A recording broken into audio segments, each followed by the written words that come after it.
Good morning, rising sun. My name is John Russell, and Fort Mitchell, Kentucky is just across the river from Cincinnati.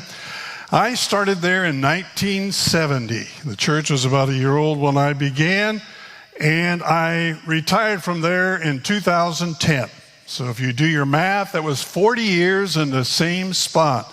And since 2010, I've gone to various churches in between preachers and did interims and things like that, helping them to find somebody.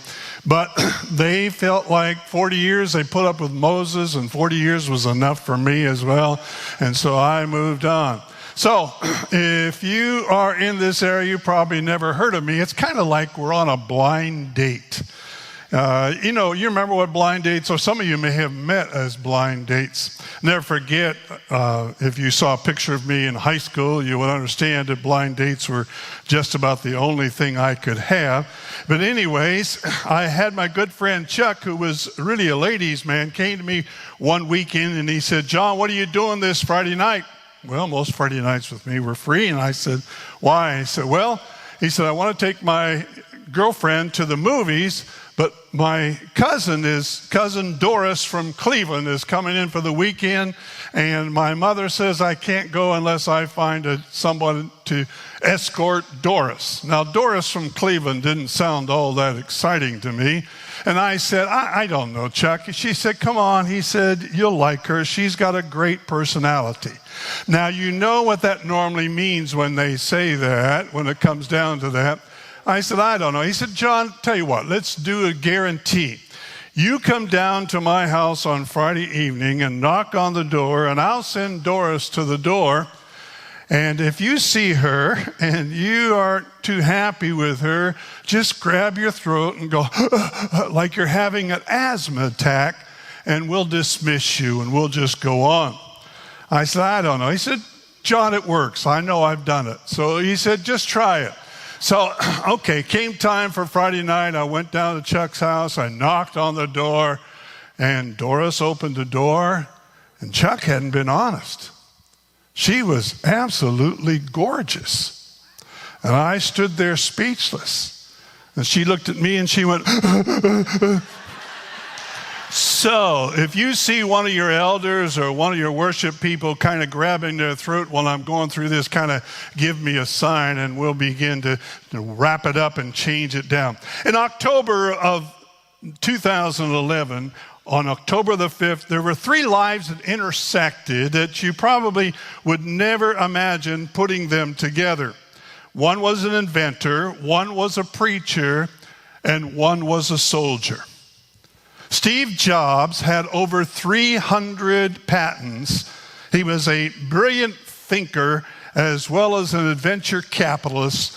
Apple Computers was a startup, had its ups and downs, but the creative genius of its founder was never in doubt. Fred Shuttlesworth preached for 40 years in the city of Cincinnati.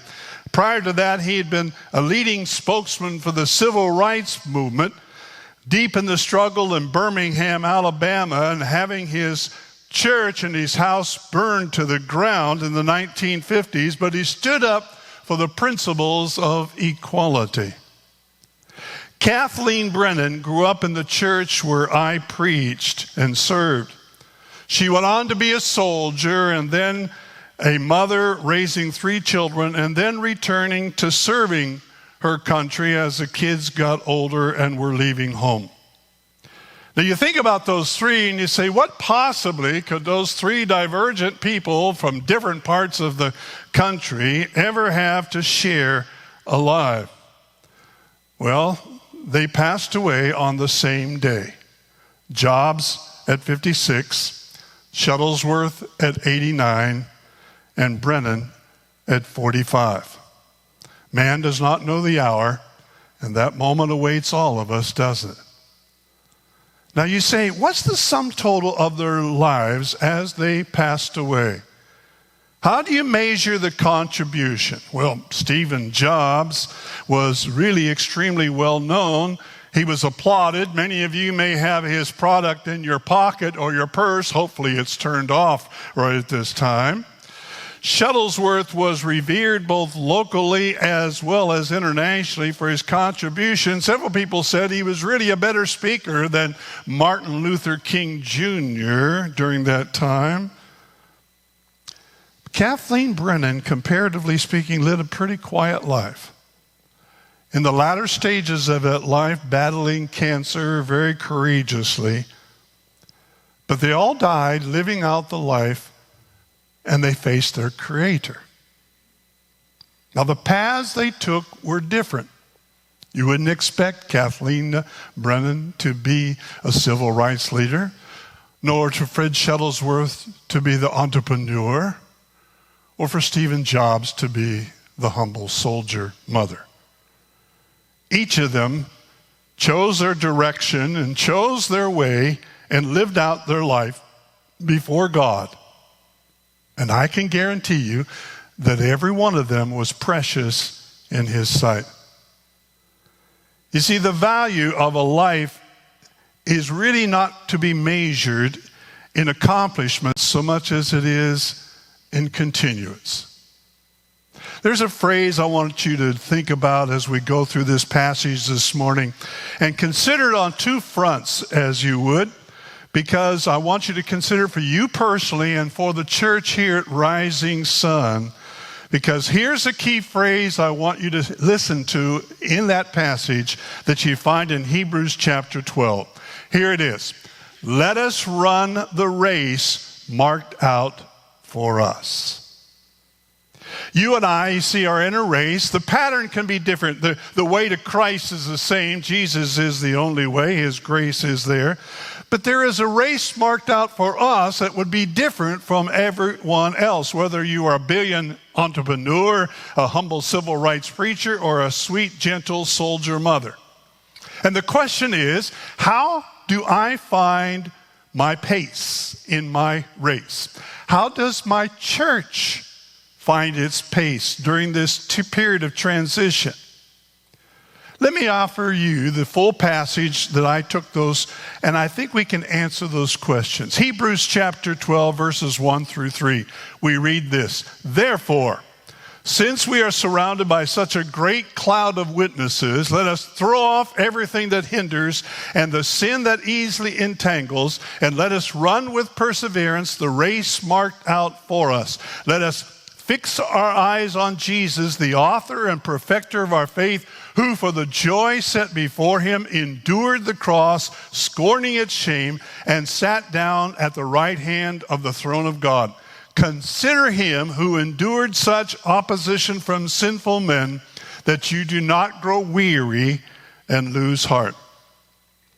Within this passage, I think is clearly marked for us the race with four things directly stated and one thing inferred. So as we do this, let's ask ourselves personally, how am I doing on my race in my pace before God? How is the church doing in that respect? Because I believe that effective individuals and churches must do the following. First of all, they've got to discard the frivolous. Let us throw off everything that hinders and the sin that easily entangles. If you went to the local high school and you were deciding to go to a track meet and watch the track meet there, and it came time for the 100-yard dash, and you saw one of the runners get into the blocks with a three-piece suit and a pair of wingtip shoes about to race, you think that man is a fool. Because people who want to win a race get rid of the frivolous clothing and try as best they can to go as fast as they can. Even swimmers shave their whole body from the hair so they're not hindered by the friction that can withstand or cannot withstand that which is going through. And the Hebrew author says there's two areas of friction that people and churches run into that they can lose valuable time and energy in their pace. The sins that hinder and the things that entangle. Too often, I'm afraid, we're weighing ourselves down with the accumulation of stuff, both physical as well as emotional, that sidetracks us and really holds us back, doesn't it? How often have we let the small things have too much major attention in our life? One of my favorite short stories in the Old Testament comes in 1 Kings chapter 20. When a guard is assigned and given specific orders to guard an important prisoner and don't let him escape. But when they come back, the guard had let the prisoner escape. And when they asked him, why did he do this? He responded, while your servant was busy here and there, the man disappeared. I have watched people allow too many minor and mundane things replace the important and the internal in their life, and they never really grasp it happening or occurring. The details have to be handled, I recognize that, but how often do we let the trivial dictate to us? In a church, that can be really happen because we become so dominated by side issues that we weigh the church down with legalistic tendencies or stylistic preferences to the way that used to be done years ago, that we've got to go back and do it that way, or that you've got to have the same feeling about this issue as I do. There was one church I preached at a while back in northern Ohio, and they had what they called dual services like you did, but they also had classes and small groups meeting during each of the hours. So you preach and you go to a small group during the first hour or the second hour, and it was going on at the same time as I was preaching. Well, I got done with the first hour, and so I slipped out the back of the stage trying to find the restroom, because at my age, that's really important to be able to find that. So I'm making my way down, and there was an adult class that was letting out just as I was walking by, and an elderly lady stepped out in front of me. My picture had been there as a guest speaker that day, and all was going to happen. And she kind of pointed her finger at me, and she said, "What's your view on the millennium?" Now, the millennium is 1,000 years as spoken about in Revelation. It's pretty complex. And I looked at her, and quickly I said, "I'm for it." Why? And she said, "No." She said, "Are you premillennial, amillennial, postmillennial? What are you?" I said, "Well, if you want to be honest, ma'am, I think I'm a panmillennialist. I think it's all going to pan out in the end." And I thought that was a pretty good answer, considering I was on my way to the restroom and needed to be there. Well, she wasn't surprised. Yeah, the Bible says you shouldn't make light of prophecy. You should be able to defend what you believe. I said, "Ma'am, if I had the time, I could stand here and tell you about the pluses and minuses of both of them and how I could, defend each one of them, and maybe add a fourth one that you maybe even haven't heard of." But I quit doing that because there's one verse that Jesus said. He said, "No man knows the hour nor the day, not even the Son, but only the Father." If Jesus doesn't know when he was here on earth, why should you expect that I would know? I thought that was a pretty good answer too, but I could tell she still wasn't satisfied. Well, she grumbled a little bit. And finally I said, "Ma'am, let me just say to you, maybe we can agree to disagree. And you know what? You don't have to be my twin to be my sister. We can have disagreements like this." I could tell she wasn't too satisfied with that answer. So I thought to myself, well, I'm going to get in my car and leave here, and she's going to get on her broom and go to her place. So what difference does it make? You know what? We can get to the point where we argue about some of the things that, and you can have strong opinions. You can have that. There was a man and the member of the church. I probably shouldn't tell this because he might go online and find it. But he told me when he first moved from another state, became a member of the church, and he said, I'm kind of a stickler. I'm going to be challenging you all the way along the line. And he did, no matter what I said. Sometimes in between services, he would do it. He was just kind of a heckler as he went through. It's kind of a pain, to be honest. Well, I retired, and I promised that when I retired, after being there for 40 years, I wasn't going to go back to that church for at least a year to give the new man who was following me a chance to get ingrained with the people, and then I'd come back maybe to visit if he invited me or whatever. So in that year, I'm living in the same general vicinity, and I'm taking my grandkids to Wendy's. I'm a big spender. And so we're at Wendy's, and we're having a good time. And all of a sudden, somebody comes up from behind me and puts their hands on my shoulders. And I look back over my head, and it's this guy. And he said, "John, it's so good to see you." And I said, "Well, it's good to see you, too." Okay, I lied. But, he said, "I really miss you." Well, I wasn't going to give him a second lie. I said, "Well, thank you." He said, "I don't go to church there anymore." I said, "Well, I'm sorry to hear that." He said, "Aren't you going to ask me why?" I said, "No, but I believe you're about to tell me anyway, so go ahead."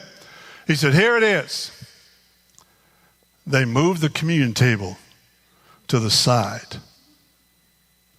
20 feet. Moved a piece of stinking furniture. Man, had I known that's all it had taken, I'd have done that years ago. Why is it that we allow those things to have such a major emphasis that we get so distraught? And I talk about sin. He said the sins that easily beset us, that's kind of frivolous too. I warn men, gentlemen, we have 5 things that are always attacking us: self, silver, sex, sloth, and spinelessness. And you know which one is the weakest. You know which one is going to be the most damaging in your life. You got to throw off, discard those as an individual. And as a church, let's not let the minor things take a major emphasis. Number 2, we got to drive with perseverance. He says, let us run with perseverance the race marked out for it. Boy, there's a word that's not very popular in our culture today, is it? Because we've been heavily influenced by the instantaneous. I get upset because, I want a baked potato and it says on the microwave it's going to take 7 minutes. You remember when it used to take an hour to have a baked potato out of the oven? But we're so cute now, we don't have any kind of perseverance. Because perseverance smacks of 2 elements that have fallen out of favor: sweat and continuance. I've been asked when I had served 40 years in the same place what I really thought positively and negatively about the upcoming generation. I said, well, let me tell you positively, I like the fact that this new generation seems to have displayed a hunger, and they want to search. The trinkets don't seem to attract them as much as my generation went through, although they allow their trinkets to really dominate their life. How many of them can leave their house without their cell phone in their possession? But the deepest disappointment I have in this present generation is lack of loyalty. There's too little willingness to press on and fight through. When it comes to an irritation or a lull, they just walk away. Walk away from commitments, walk away from covenants, walk away from vows, walk away from years of established relationships in the church. I don't know about your neighborhood, but our neighborhood went through a period there were more forfeited mortgages for people convinced, I'll just walk away rather than to pay it off. There's a church I assisted a number of years ago that needed the faithful continuance of the people because there was a moral tragedy that happened on the staff between staff members. And suddenly, within 24 hours, they lost 2 staff members and families. And I was trying to encourage the people, hang in there, we're going to get through this. But many people said, I'm not sticking around. I got betrayed. I got hurt. Remember, I forget, a couple came up to me during the last month I was to be at Lakeside, and they thought they were being complimentary. They had I had served there, and they had been a part of that church for 20-some years. And they said, Brother John, we've been here 20-plus years. We love you so much. We just want you to know that when you leave, we're going to leave as well because things just won't be the same. I looked at them, and this is what I said. I said, why don't you just go ahead and put a knife in my heart right now? Couldn't hurt any worse. Basically, you're telling me I have failed, and you're not embracing the guy who's going to follow me means I have failed you, and you don't have enough guts to hang in there. You're right, it's going to be different, probably going to be better. Well, the race that you're running, the race that your church is running, isn't easy. Most of the time, it's going to demand endurance. Marriage isn't a continual honeymoon, is it? Your job isn't always thrilling every single week, is it? The church services are not always spectacular every single week, are they? So what do? If we're godly, we press on. We get up, we fight through, we keep on keeping on. It's not glamorous, but it's essential. I mean, think about it. Later on in this same passage, he speaks about the perseverance of Jesus, who, for the joy set before him, endured the cross, scorning its shame. Aren't you glad Jesus persevered here on earth for you? We sometimes walk away because we don't have any spirit of perseverance. Number 3 is discover a sharper focus. He said, let us fix our eyes on Jesus. Too many times we let our focus go to our busyness or activity in a direction, and we suddenly allow our activity levels to define us. And I like an active church. I like an active life. But I sometimes want to ask people, with all your busyness, if you get to where you're going, is it really where you want to be? Because sometimes we have so focused on just the activity rather than the result of that. We, instead of really living, are just existing in that moment. You have to learn the difference between what's urgent and what's important. The difference is what's urgent comes after you. The washing machine breaks.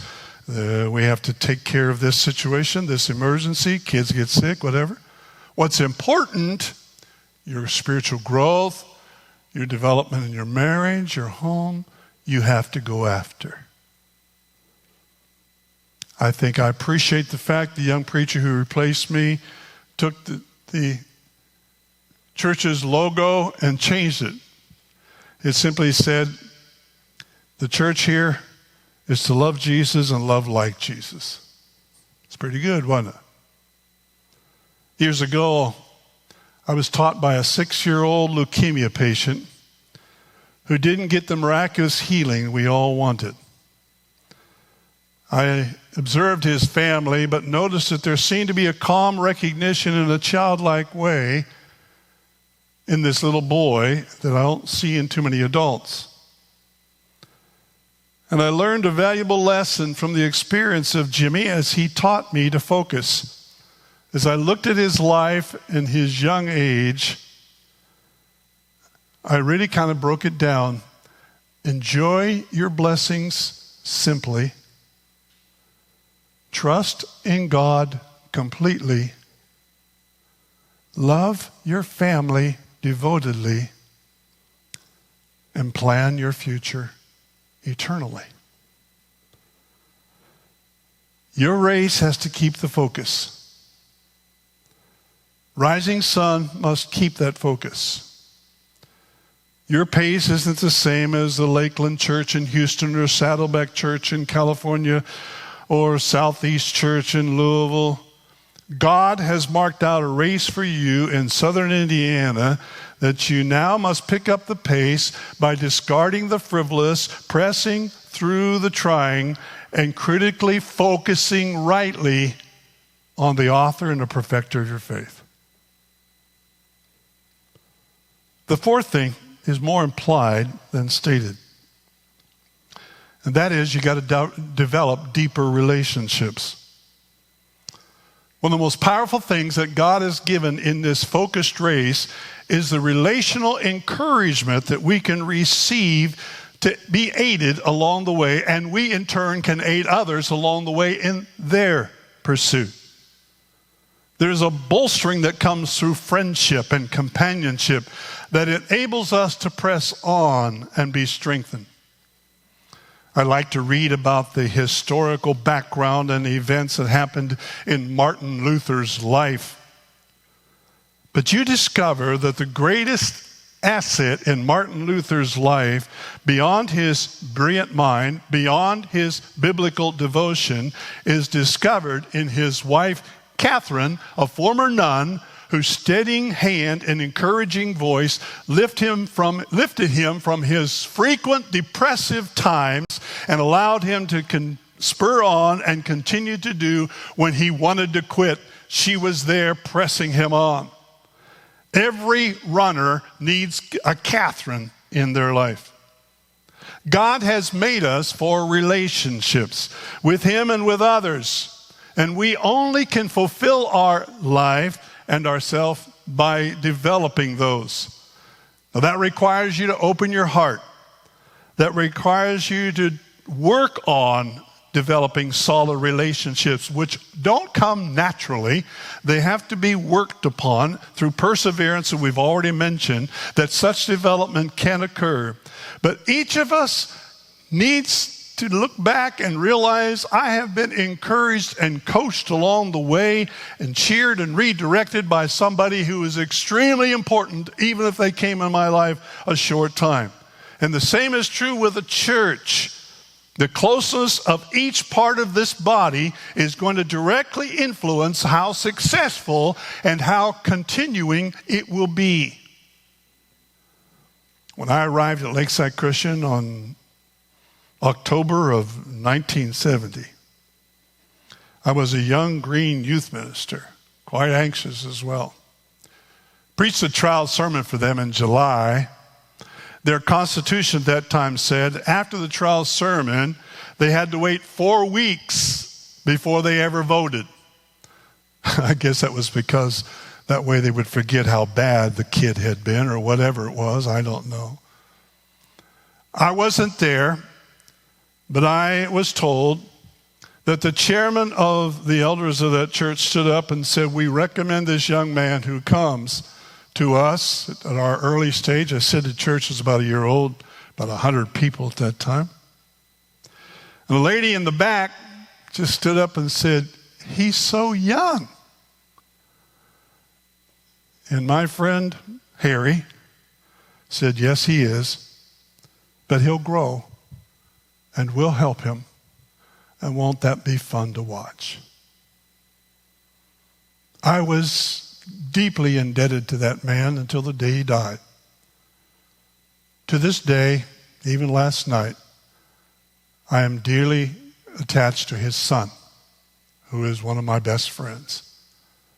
And I think about how impacted a 22-year-old young man was by a grizzly old bus driver who really wanted to see that church succeed. The ability you and I can have is brought out better by the relationships we develop. Lastly, don't lose heart. Consider him who endured such opposition from sinful men, that you will not grow weary and lose heart. Do you know discouragement is Satan's greatest tool? Don't lose heart. You're going to get tired in your race. Don't lose heart. You're going to get injured along the way. Don't lose heart. You're going to be weighed down, maybe you are now, about cares and heartbreak. Don't lose heart. There's going to be tears, and they're going to sting. Don't lose heart. But instead consider him who endured such opposition from sinful men, that you don't lose heart. Most of us can talk a lot about the Last Supper. But the next to the Last Supper had a really important moment. A woman anointed Jesus' feet. And the Bible says the people began to grumble, complain about what she was doing, interrupted the supper. Jesus, if you look at that passage, basically says this: leave her alone. She's done what she could. What a great statement. When I stand before God at the end of my time here on this earth, wouldn't it be sweet before God has to say and declare all my sins which have been washed away, that Jesus leans in and says, Father, this is John Russell. There are many who did more. There are a lot who had greater talent. But he did what he could. Wouldn't you like to hear that? The beauty of that is the fact that God is there waiting for you to enjoy that. So don't lose heart. Rising sun, I don't want you to lose heart either. The opportunity presents itself. A pastor, a leader, a minister will come along and be just the right one. Do you believe that? I trust you do. I don't know why preachers love to do it. Several years ago, I'm trying to remember if it was 4 or 5, it may have been more than that. Years ago, Arnold Palmer's funeral, the golfer. It was well attended back in Latrobe, Pennsylvania, where he was from. Some very prominent people got up and spoke. Jim Nance from CBS and Jack Nicklaus, a golfer, and several other prominent people. Arnold Palmer was an entrepreneur rather than just a golfer, and he introduced a lot of things. But the greatest moment came when Sam Saunders stood up on behalf of the family. Sam Saunders is Arnold Palmer's grandson. And he stood there at that podium, and he said, I want to thank all of you. I speak on behalf of my family. I want to thank all of you for coming and saying all the wonderful things you did for Dumpy. He said, that's what we called him as grandkids, because the first grandchild born, my sister, couldn't say her G's. And rather than saying Grampy, it came out Dumpy. And so we all called him Dumpy. He said, Dumpy could sometimes be so gravelly, but he was so loving. Sam Saunders himself is an excellent golfer and is on the tour. He said, whenever I get done with a round, the first person I want to talk to is Dumpy. I'd call him. And the first thing he'd say is, where you at? And I want to say, well, first, Dumpy, that's bad English, and I'm at Houston or wherever I am. And then he'd say, how'd it go? And I would explain to him and go through. Where you at? Oh, I'm in Charlotte, or wherever it was. He said, one of the last times I called him, he picked up the cell phone and he said, where you at? And I decided I was going to come back to him. I said, where are you at? He said, I'm with the president. And I said, of what? He said, of the United States. I'm in the Oval Office. And I said, Dumpy, you're in the Oval Office. Why in the world did you answer and pick up your cell phone? So there was a pause, and you could see tears forming in his eyes. As his grandfather said, because you called me. A lot of things going on in this world, friends. A lot of tragedy, a lot of situation. But when you bow your head in just a few moments to speak to him during communion, he picks up because you called. Because of that, isn't it worthy that we run the race as best we possibly can? Let's do that. Bow with me for prayer, please. Thank you, dear Father, for loving, for patiently waiting, for giving us the joy of salvation we don't deserve. And if there's anyone listening to my voice that has not that joy, have not come under that grace, may this be the day they decide, I want God to always pick up for me. May we run this race marked out for us, unlike anybody else who's ever lived before or living presently or hereafter.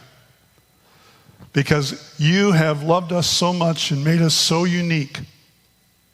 We come to you by faith collectively. We come to you trusting in Jesus, but individually, you have a race marked out. And this church is different than any other. May they run their race as effectively as they can. So when it comes to the end, Jesus may say, Father, there's others that could do better. Others are more talented. But this body did what they could. Please bless us to that end. In the name of the living, the reigning, and soon returning Jesus Christ, we pray. Amen.